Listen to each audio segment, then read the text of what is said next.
এই বাংলাদেশের বাইরে যে আওয়ামী লীগের দোসররা খুনিরা এভাবে আমাদের বোনদেরকে অশ্রাব্য ভাষায় গালি দিয়ে তাদের মনোবলকে নরম করতে চায়, তারা মনে রাখুক আমাদের বোনেরা তাদের বিরুদ্ধে আরো শক্ত প্রাচীর হয়ে আগামীতে নামবে ইনশাআল্লাহ। সংগ্রামী সহযোদ্ধারা, 2024-এর ছাত্র জনতার অভ্যুত্থানের আমাদের সবচেয়ে বড় শক্তি ছিল আমাদের বোনেরা।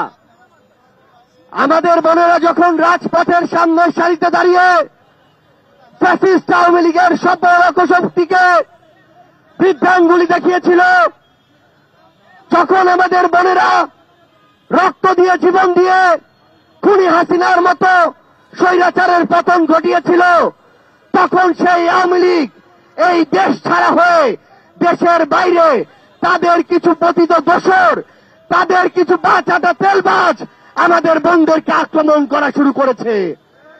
কারণ তারা জানে আমাদের বোনেরা যদি তাদের বিরুদ্ধে দাঁড়ায়, আমাদের বোনেরা যদি তাদের কণ্ঠস্বর সোচ্চার রাখে, তাহলে এই বাংলাদেশে ওই খুনিদের আর কোনো জায়গা হবে না।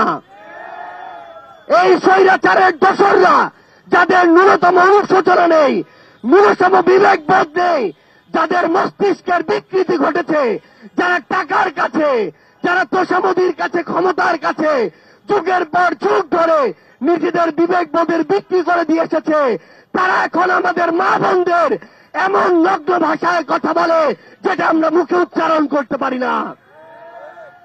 ওই স্বৈরাচারের দোসরদের পাঁচাটা তেলবাজদের আমরা বলতে চাই, নিজের যদি ঘর থাকে, নিজেরা যদি কোন মায়ের পেট থেকে এসে থাকেন, নিজেদের কোন যদি সন্তান থাকে, তাদেরকে গিয়ে জিজ্ঞাসা করুন যে আপনার ওই মেয়ে সন্তান, আপনার স্ত্রী, আপনার ওই মা, আপনার এভাবে একজন বোনকে, একজন মেয়েকে এভাবে গালি দেওয়াকে সমর্থন করে কিনা। আমরা স্পষ্ট করে বলি, এই বাংলাদেশের বাইরে যে আওয়ামী লীগের দোসররা খুনিরা এভাবে আমাদের বোনদেরকে অশ্রাব্য ভাষায় গালি দিয়ে তাদের মনোবলকে নরম করতে চায়, তারা মনে রাখুক আমাদের বোনেরা তাদের বিরুদ্ধে আরো শক্ত প্রাচীর হয়ে আগামীতে নামবে ইনশাআল্লাহ। আমরা দেখেছি আজকে জনাব মির্জা ফখরুল ইসলাম আলমগীরের একটি সাক্ষাৎকার প্রকাশিত হয়েছে। আমরা স্পষ্ট করে বলি, আর এই ধরনের পরোক্ষভাবে কথা বলা আমরা পছন্দ করি না।